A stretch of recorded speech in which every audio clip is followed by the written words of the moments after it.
उनका वो था कि नहीं मैं शादी नहीं कर सकता हूँ, मैं हीरोइन से शादी नहीं कर सकता हूँ, जो भी उनकी मानसिकता रही हो ये सोच के। तो मैंने बोला फिर आगे क्या करना है आप बताइए। इस तरीके से मैं भी वो हो रही हूँ, वो भी हो रही हैं, तो थोड़ा टाइम दीजिए, सोचता हूँ कैसे क्या करना है। उसके बाद धीरे धीरे करते करते 1 महीने बीच पता नहीं ये दोनों लोगों के बीच में क्या हुई चीज़ें, ये सेपरेट अचानक से पवन जी का वो था कि मुझे नहीं रहना है अक्षरा सिंह के साथ। कंटिन्यू उनका कॉल आता था, ये उठाते नहीं थे, मैं इग्नोर करने लगा चीज़ों को। वहाँ उसके बाद थोड़े टाइम तक मेरा इनका चला, ठीक चला। उसके बाद फिर एक रिकॉर्डिंग आती है, मैं सेट पे जैसे आप बैठी हैं मैं बैठी हूँ ऐसे ही बैठी थी, इनका फ़ोन इन्होंने मुझे दिया था कि तुम रखे रहो। उनको उठ के जाना था मैं तो शॉर्ट लेने, तो इन्होंने बोला कि तुम फ़ोन रखे रहो। फ़ोन मैंने रखा था, नोटिफिकेशन आया, मैंने देखा ये आगे मेरे बगल में बैठे बोले फ़ोन देना, मैंने फ़ोन दिया। मुझे लिटरली नहीं पता था कि उस फ़ोन पे नोटिफिकेशन जो आया है वो मेरे लिए है। इन्होंने फ़ोन उठाया, रिकॉर्डिंग प्ले किया, सुना इन्होंने। रिकॉर्डिंग में था कि ज्योति सिंह के बॉयफ्रेंड हैं, ज्योति सिंह के यहाँ वहाँ ऐसे अफेयर्स हैं ये वो। तो ये किसने ये र्यूमर फैलाया? किसको तकलीफ हो सकती है हमारी शादी से? अक्षरा जी को, यही ना? मैं ऑलरेडी बिल्कुल बिल्कुल, आपको समझानी होगी, लोगों को बतानी होगी। किसने आपको बदनाम करने की साजिश रची थी? किसको और किसको दिक्कत है? अक्षरा जी को। मुझे पता है कि इस नाम के इंसान को मैं जानती नहीं हूँ जो नाम मेरे साथ जोड़ा जा रहा है। वो आपका नाम जोड़ करके चाहते थे कि अब ज्योति और पवन के बीच हम बीज बो दें, हम अगर दूरियों का। जी, हम अगर 5 साल 6 साल आपके साथ रिलेशनशिप में है ना, तो हम आपकी छोटी सी छोटी चीज़ें, बड़ी सी बड़ी चीज़ें जानते हैं। आपका माइनस पॉइंट क्या है, आपका प्लस पॉइंट क्या है, कहाँ पिंच करने पे आपको क्या रिएक्ट करोगे, आप क्या रिएक्शन दोगे। तो ये ना चीज़ों को बड़े अच्छे से दोनों लोग एक दूसरे के बारे में जानते थे। पवन सिंह कान के कच्चे हैं, वो अगर उनके कान में चला गया कि हाँ ज्योति सिंह के बारे में ऐसी चीज़ें आई हैं, वो वहाँ से एकदम मेरी चीज़ें सुनना ही बंद कर दी। मैंने बोला अगर चीज़ें हैं तो आप पता लगा लीजिए, आप बलिया में जाइए, आप खुद मत निकलिए, किसी के थ्रू पता लगवाइए ना कि ये जो नाम मेरे साथ जोड़ा जा रहा है उस नाम को मैं जानती भी नहीं हूँ।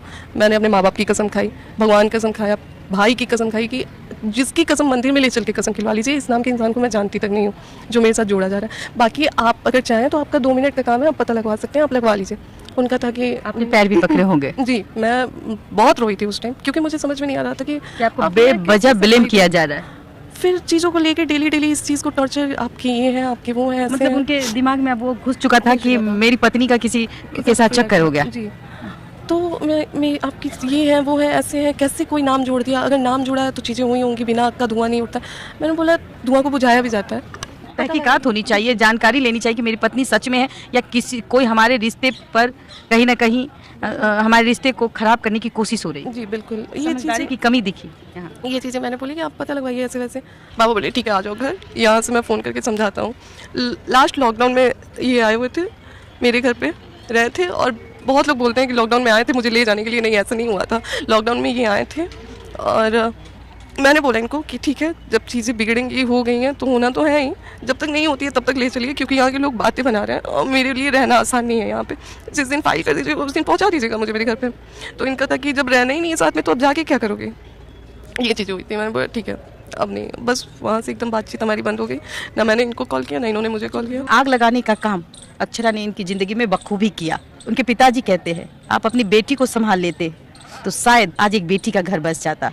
आपने बेटी को अच्छी परवरिश नहीं दी, अगर आपने दे दिया होता तो वो किसी के घर में घुस कर सेंध नहीं लगाती। आपने सासू माँ से नहीं कहा कि ये इस तरह की बातें करते हैं? मैंने बोला, मैंने पहले भी बोला है कि अम्मा बहुत सपोर्टिव है, उन्होंने बहुत सपोर्ट किया मेरा, वो मेरे लिए बेटी की तरह मानती। जी जी, वो मुझे बेटी की तरह मानती थी हमेशा। मतलब मैं सो के उठती थी तो वो तुरंत पीछे पीछे ज्योतिया खाना खाई है कि नहीं खाई है, ज्योतिया खा लो, ज्योतिया ये कर लो था। अम्मा का नेचर बहुत अच्छा था। इनके बड़े वाले भाई हैं रानू भैया, सभी लोग ठीक ठाक थे इनके घर में। जब एक बीच मेरी लड़ाई जब इनसे बहस होने लगी चीज़ों को लेके, क्योंकि अब चीज़ें बहुत सर से ऊपर जा रही थी, मैंने बोला अब नहीं हो रहा है, बहुत हो रहा है, अगर ऐसे ही करना है तो फिर आप लोग मुझे प्लीज़ मेरे घर पे पहुंचा दीजिए, क्योंकि इससे ज़्यादा अब नहीं हो पाएगा हमसे। तो फिर वहाँ से ना ये लोग, मेरे पास है सारी चीज़ें, रिकॉर्डिंग है। मैंने इनके चाचा को कॉल किया, मैंने बोला जब आप लोगों को पता था कि ये इंसान ऐसे, तो आप लोगों ने क्यों किया मेरे साथ ऐसे। उनके चाचा का वो था कि अच्छा मान लो कि हीरो हम तो हीरोइन रख भी न करिए। हम बोले ये चीज़ आपको मेरे पापा से बता देना चाहिए था ना, तब पापा मेरी शादी करते तो हम भी मानते हैं हाँ चलो ये चीज़ें मेरे पापा ने जान के की है। उनके अंकल की रिकॉर्डिंग भी है मेरे पास। तो हीरो हटे तो देखा अब इतना तरह भी करता रहा, पापा की ना पता रहा। हम बोले कि इतना गिरा हुआ तो कोई बाप हो ही नहीं सकता है, क्योंकि क्या स्वार्थ है, आप क्या दे रहे हैं मेरे पापा को, किस स्वार्थ में आके आपसे वो करेंगे। कह देने से नहीं होता थी। आज जो वहाँ पे मेरे पापा है ना, जो कंडीशन मेरे पापा की हो रखी है, मैं तो खुल के कह रही हूँ कि अगर मेरे पापा को कुछ होता है तो फिर उम्मीद छोड़ दे कोई कि सही से रह पाए। कहीं ना कहीं वो प्यार था जो आप बंधन में बंधना चाहती थी पवन सिंह के साथ, आज भी आपका एक प्यार मुझे दिख रहा है। क्या लगता है आपको? मैं बलिया से बिलोंग करती हूँ। बलिया बहुत डेवलप सिटी नहीं है, वहाँ पे आज भी लोगों की सोच ये होती है ना कि, बंधे और में मुझे बंधे पता थी कि जब चीज़ें मीडिया में आएंगी ना तो मेरे कैरेक्टर पे उंगली उठाया जाएगा, मुझे बदनाम किया जाएगा। अक्षरा सिंह प्रेग्नेंट हुई, जो उन्होंने मेरे से बोला, मैंने आपको रिकॉर्डिंग बिल्कुल, सुनाया। बिल्कुल। अक्षरा की रिकॉर्डिंग मैंने भी सुनी है, जो इसके पास आई। समझिए कि अक्षरा की मानसिकता क्या हो, जिस रिकॉर्डिंग के जरिए बता रही हैं वो रिकॉर्डिंग हमने भी सुना है।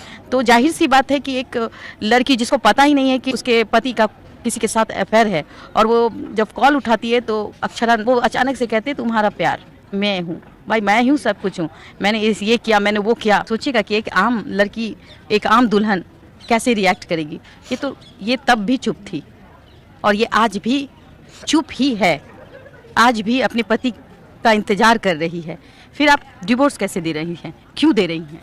क्योंकि अब इंसान रुकता था वहाँ पे कि हाँ चलो पापा है, रिश्ता है, बच जाए, चीज़ें हो जाए। आपने बहुत बार पवन सिंह के सामने हाथ जोड़ी होगी, पैर जोड़ा होगा, समझाने की कोशिश की होगी। कितनी दफ़ा आपने समझाया होगा? मेरा हमेशा से यही था कि अगर आपको चीज़ें लग रही हैं तो प्लीज़ आप पता लगवाएं मेरे बारे में, आप अपने बारे में, मेरा बैकग्राउंड क्या रहा है। जब कहा जाए आपको शक है कि अक्षरा ने ही सारा किया धराया है कि वो किया, खुद भी अपने मुंह से ये चीज़ उन्होंने बोला कि मुझे पता है कि ये चीज़ें सही नहीं है, ये चीज़ें करवाई गई हैं, मुझे ये चीज़ें पता है, लेकिन मैं क्या करूँ, मेरे दिमाग में बैठ गया। तो मैंने बोला फिर इस चीज़ का इलाज मैं कहाँ से करूँ? करने के बाद ही हो सकता है। आप बिल्कुल, आज नीलम नहीं है तो आप आके रो रहे हैं, तो फिर आपके नज़र में अच्छा साबित होने के लिए मुझे करना चाहिए था। जब तक मुझे नहीं लग जाता कि चीज़ें ऐसी तब तक मैं। परिणाम भोजपुरी श्रोता, देखा जाए दोस्तों तो ज्योति सिंह की जिंदगी में अभी दुख छाया हुआ है। एक साइड देखा जाए तो उनके पापा जी हॉस्पिटल में एडमिट है, दूसरे साइड देखा जाए तो उनका रिश्ता खराब होने के कगार पे आ गया है। दोस्तों काफी ज्यादा दुखी है। तो दोस्तों आप लोग का क्या राय है, कमेंट करके जरूर बताएं। आप लोग की बहुत ज्यादा सहमति है कि जरूरत है दोस्तों, क्योंकि ज्योति सिंह इस वक्त बहुत ही बुरी हालत में खड़ी हुई है। आप लोग की साथ की जरूरत है दोस्तों, आप लोग जरूर से जरूर साथ दें और कमेंट करके बताएं दोस्तों कि आप लोग का क्या राय है। फिर मिलते हैं दोस्तों अगली रिपोर्ट के साथ। तो बाय बाय, टेक केयर दोस्तों।